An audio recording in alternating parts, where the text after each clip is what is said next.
If you think this is gonna be John Wick, you're far from it. Hey, I'm Amy and welcome back. Today I am talking about Hotel Artemis. Gonna be really honest with you guys, this is the second time I'm recording this. The first time I recorded it, I formatted the memory card before dropping the footage. So stupid, and I really hope I am able to get all of the thoughts out that I had before because I really love the video that I had before. Let's get started into it. The thoughts I have on it aren't really like super about the movie because quite honestly, I had set my expectations way too high for this movie and I got really disappointed. The trailers made it look so fun, so awesome. They made it look like it was kind of John Wick at times since it's set in a hotel very similar to the one that John Wick and other spies, I guess John Wick's not really a spy, other assassins like John Wick go to, but this is more focused on criminals and there's a whole kind of plot around all of that. And it really did not have as much action as I had thought or hoped it would have, which was one of the reasons why I was really disappointed because the way the trailers were, they portrayed it having a ton of action and there really wasn't any. But the thing about this is that it is a very short film and the story is very concise, very neat, wrapped up, and everything kind of links to something else. So I didn't really have an issue with the storytelling.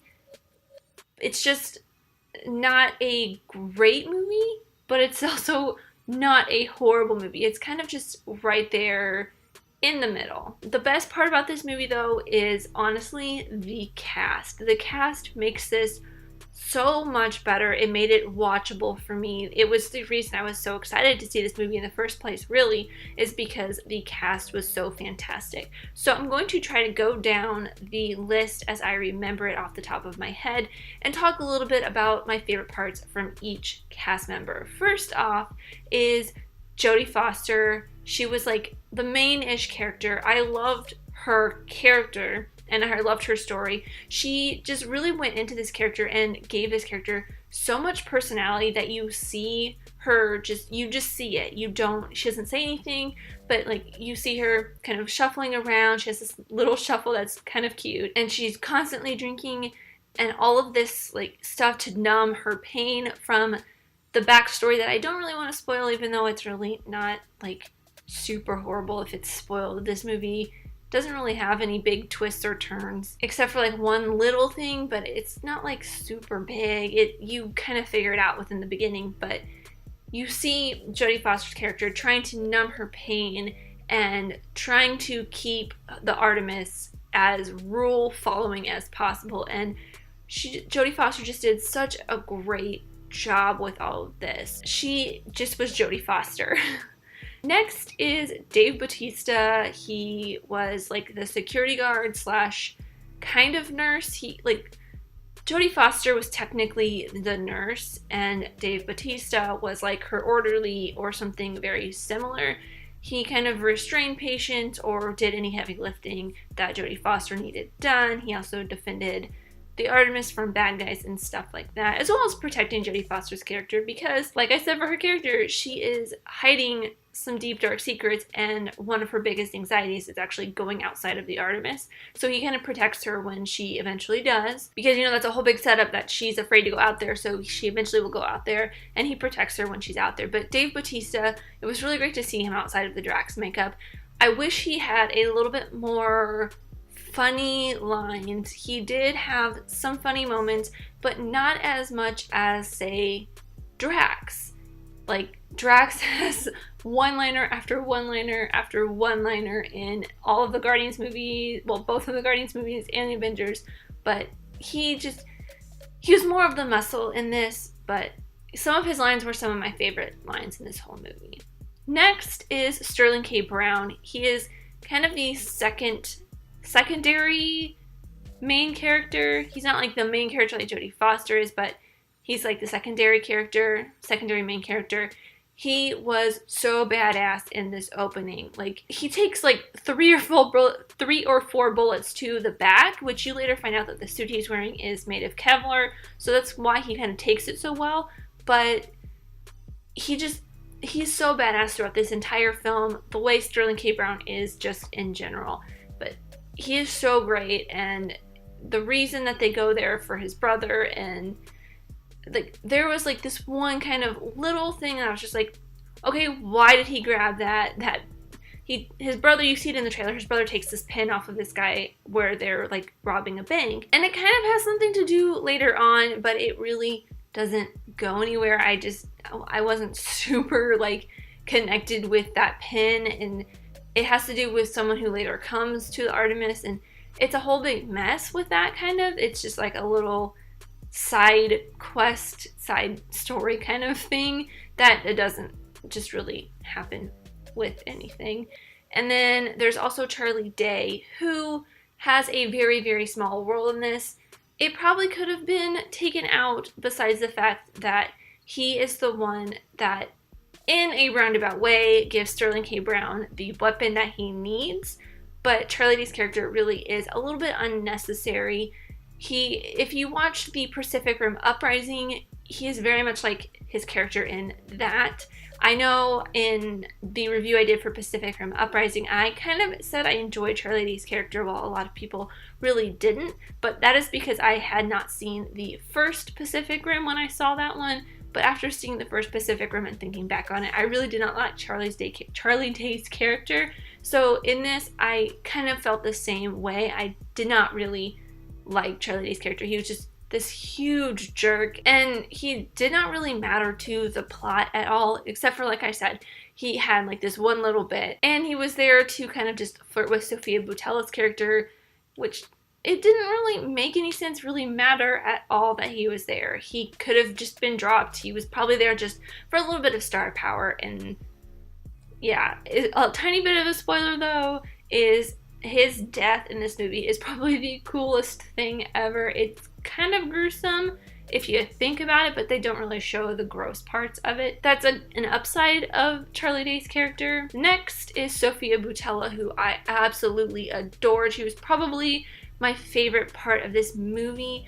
If you wanted John Wick, she has a very good John Wick scene at the very end. You have to stay for the end to see her scene, to see any of the real fighting and action in general, because that's where it all is. It's a slow burn up to this action at the end where Sofia Boutella just goes all out, goes very John Wick, just without the guns. Really, she doesn't really do any gun fighting, but it made me want her to have like either a spin-off of this movie or have a female John Wick series, or be in the John Wick 3, be like his female counterpart kind of thing, because she did an amazing action job. I don't know if that was really her or if it was a stunt double, but she was also in Atomic Blonde earlier last year in like, I don't know when, but she was in Atomic Blonde with Charlize Theron, which was kind of touted as the female James Bond, and she did a really great job in that for the most part. It wasn't probably her finest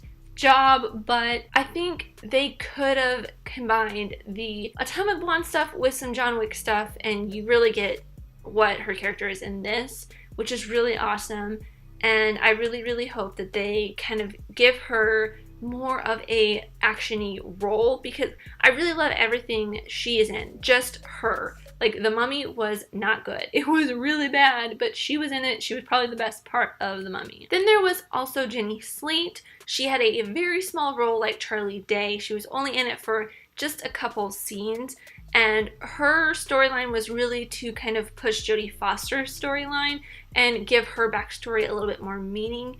I didn't mind her story because it lended to the rest of the plot, but she was also slightly an unnecessary character, besides the fact that she was a cop, and they're not technically supposed to have cops at the Artemis. She really didn't move the story forward as much. Well, I guess she kind of propelled the story a little bit, but okay, I feel like I'm just rambling a little bit right there with that. But Jenny Slate's character she was really just a plot device. I feel like Charlie Day's character was kind of just a plot device as well. They really didn't add much to the story other than pushing small parts of the movie forward. So I guess you have to kind of have some of those characters in there. And then Zachary Quinto, he had a very small role as well. He was also another plot device, but the first time you hear his voice, you don't see him for a while. You hear his voice for the most part while he's talking on the phone with Jodie Foster, and then when they start hanging up or start ending the call and hanging up, you see his face and you see that it's him. But if you ever watched the first season of Heroes, you got a little bit of a Sylar flashback, because in the first couple episodes of Heroes, the first season of Heroes at least, you don't see Sylar. You just hear him, and hearing Zachary Quinto's voice, because I don't think that they use Zachary Quinto's voice for Sylar because he wasn't technically cast yet in Heroes, but it did sound slightly similar. But you hear Sylar's voice and you just get, at least me, because I was a huge fan of Heroes and I've watched the first season so many times, I got just this instant Sylar flashback. I was like, oh, it's so creepy, even though I knew it was going to be Zachary Quinto. But yeah, he was just a plot device to bring Jeff Goldblum's character to Artemis. And he didn't really bring him there, like, he wasn't the one who put him there, he just was the one that was getting on Jodie Foster's character's case about letting Jeff Goldblum into the Artemis. And Jeff Goldblum's character really was there just as scare tactic, not really anything pushing him forward into the story besides the fact that he owned the Artemis and they kind of had to avoid him with Jenny Slate's character, and the fact that he was connected to Jodie Foster's character in a different way than you would originally think. So, I mean, it's Jeff Goldblum at his Jeff Goldblumiest, which I really appreciate and love, but he wasn't the best character by far. Like I said, Sophia Boutella, Jodie Foster, and pretty much Dave Bautista and Sterling K. Brown. Those were like the top characters in this movie. Even though this is a really great ensemble cast, they didn't utilize everyone as much as they could have. But I think that's only because the script is so concise and tight that they didn't have much room to play around with everybody else. And I appreciate that because I enjoyed it being a slightly smaller scale than what most action movies are today. The whole backdrop for this, which plays a very, very small part within the movie though, is the fact that it is set about 10 years into the future. It's in 2028 in Los Angeles, and there are riots going on because a company will not give the people clean drinking water. And as a newly transplanted Angelino for a little bit over a year now, I feel that that is probably going to happen sometime in the future. I don't know if it'll be sooner rather than later, but if you know Los Angeles drinking water, it's not the cleanest drinking water, and people do want cleaner water. So that, I think, is something that's going to happen very soon, but it is a really nice backdrop setting for this whole thing.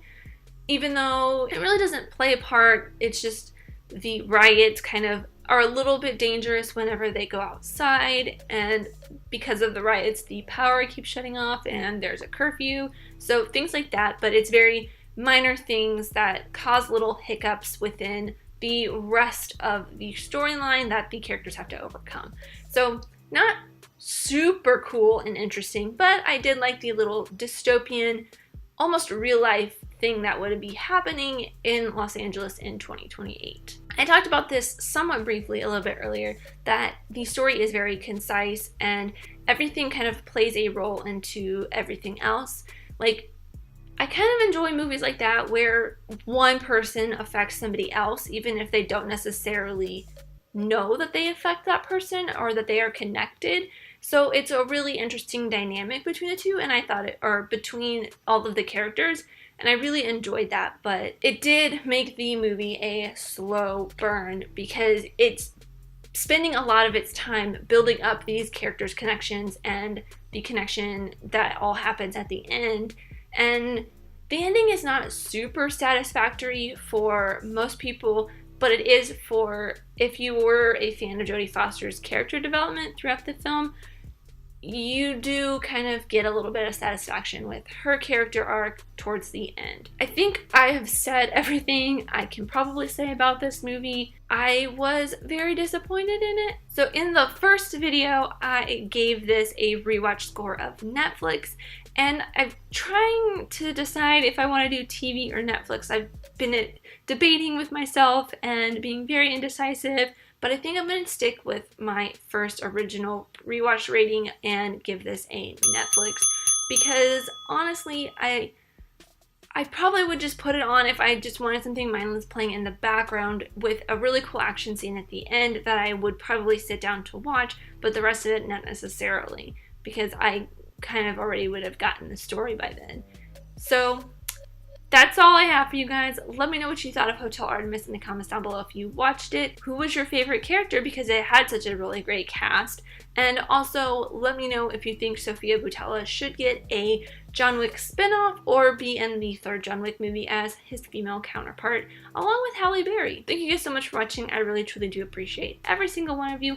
Let me know who you are in the comments down below, and let's be friends. If you enjoyed this, leave a like and subscribe if you're new, because I love talking movies, TV shows, filmmaking, and film history with you guys, and I'll see you next time. Bye!